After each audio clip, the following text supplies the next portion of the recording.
श्री स्वामी समर्थ. नमस्कार सर्वांना.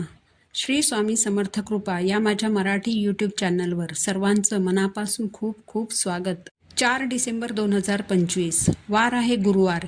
या दिवशी आलेली आहे दत्त जयंती. दत्त जयंती निमित्ताने सर्व स्वामी भक्तांनी, सर्व दत्त भक्तांनी सेवेला सुरुवात केलेली आहे. दत्त जयंती निमित्ताने श्री गुरुचरित्र या ग्रंथाचं पारायण करावं अशी प्रत्येकाची इच्छा असते.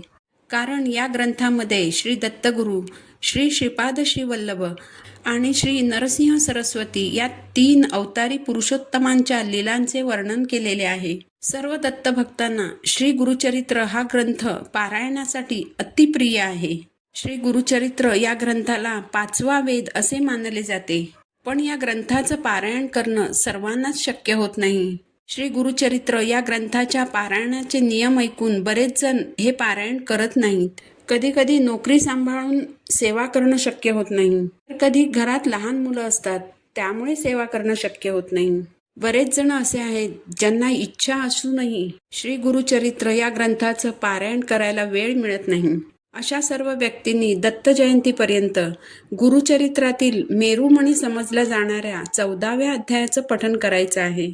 या 14व्या अध्यायामध्ये श्री नरसिंह सरस्वती स्वामी महाराज यांनी त्यांचे शिष्य सायनदेव यांना भयानक संकटातून कसे मुक्त केले याचे वर्णन केलेले आहे. दत्तगुरूंनी सायनदेव यांच्या प्राणांचे रक्षण केले, त्यांना मृत्यूच्या दाढेतून बाहेर काढले. म्हणजेच जन्ममरणाचा फेरा चुकवण्याचं सामर्थ्य देखील दत्तगुरूंच्या हातात आहे. तुम्ही कितीही मोठ्या अडचणीत असाल, तुमच्यावर कितीही मोठं संकट आलेलं असेल, या अध्यायाच्या पठणाने तुमचं प्राणघातक संकटातून सुटका होईल. कोणत्याही सुटत नसलेल्या अडचणीतून तुम्हाला मुक्तता मिळेल. जर पती पत्नीच्या नातेसंबंधात किंवा इतर कोणत्याही नातेसंबंधात कटुता आलेली असेल तर ती कटुता संपुष्टात येईल आणि नातेसंबंधात मधुरता येईल. ज्यांना नोकरी मिळत नसेल, नोकरी किंवा व्यवसायात अडचणी येत असतील, संततीविषयक अडचणी असतील, ज्यांच्या आरोग्यविषयक तक्रारी आहेत, अशा सर्वांनी या अध्यायाचं पठण केल्यास श्री दत्तगुरूंच्या कृपेने त्यांच्या समस्या नक्कीच सुटतात. अगदी तुमचा कोणताही प्रॉब्लेम असो, तुमच्यावर कोणतंही संकट आलेलं असो, स्वामी महाराज, दत्त महाराज तुम्हाला त्या संकटातून नक्कीच बाहेर काढतील. फक्त तुमच्या गुरूंवरील तुमचा विश्वास तुटू देऊ नका. आपण जे कष्ट करतो, मेहनत करतो, आपल्या घरात सुख समृद्धी येण्यासाठी आपण जे धडपड करत असतो, त्याला यश येण्यासाठी आपल्याला 14व्या अध्यायाचं पठण करायचं आहे. ही सेवा तुम्ही संकल्पयुक्त करू शकता किंवा संकल्प न करताही तुम्ही ही सेवा करू शकता. संकल्पयुक्त सेवा करणार असाल तर सर्वप्रथम तुम्हाला संकल्प घ्यायचा आहे.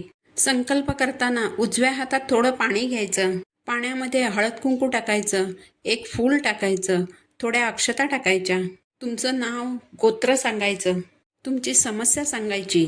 समस्या मग ती कोणतीही असो, तुमची जी समस्या असेल ती अगदी आर्ततेने आणि मनापासून स्वामींना सांगायची आहे. तुमच्यावर कर्जाचा डोंगर झाला असेल, घरात कुणी आजारी व्यक्ती असेल, नोकरी मिळत नसेल, व्यवसायात उद्योगात प्रगती होत नसेल, मुलांच्या समस्या असतील, तुमची जी समस्या असेल ती स्वामींना सांगायची आहे आणि या संकटातून मला बाहेर काढा अशी विनवणी करायची आणि माझ्याकडून ही सेवा निर्विघ्नपणे पार पाडून घ्या अशी प्रार्थना करायची आहे. संकल्पयुक्त सेवा करणार असाल तर सेवा करण्याची एक वेळ ठरवून घ्यावी. सकाळी वेळ असेल तर रोज सकाळी सेवा करावी आणि जर संध्याकाळी सेवा करायला जमणार असेल तर रोज संध्याकाळी सेवा करावी. संकल्पयुक्त सेवा करणे म्हणजे काय तर एखाद्या सेवेचं आपल्या गुरूंना वचन देऊन ती ठरलेल्या वेळी, ठरलेल्या जागी, ठरलेल्या आसनावर बसून ठरलेल्या प्रमाणामध्ये करणे, त्यात अडथळा, बाधा न आणणे, सेवेमध्ये खंड पडू न देणे आणि ठरलेल्या दिवसांमध्ये सेवा पूर्ण करणे म्हणजे संकल्पयुक्त सेवा होय. अशी जर आपण सेवा केली तर ती लवकर फलद्रूप होते.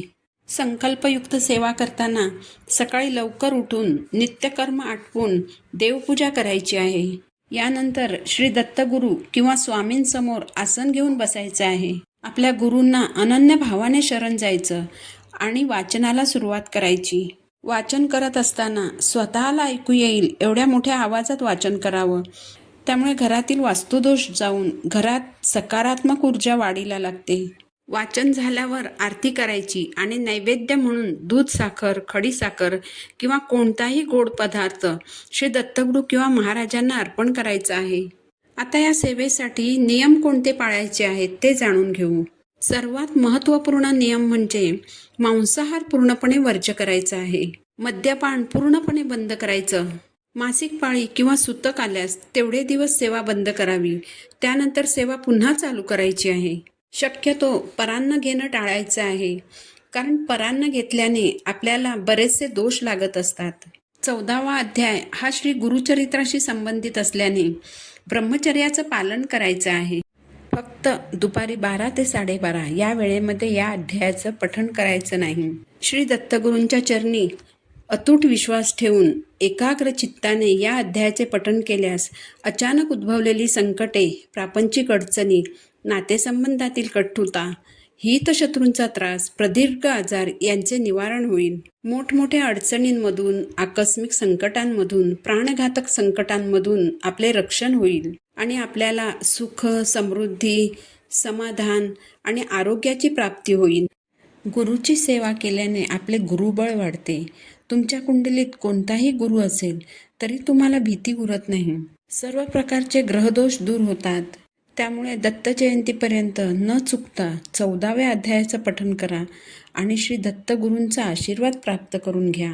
ही माहिती तुम्हाला आवडली असेल तर व्हिडिओला लाईक करा, चॅनलला सबस्क्राईब करा. पुन्हा भेटू नवीन व्हिडिओ.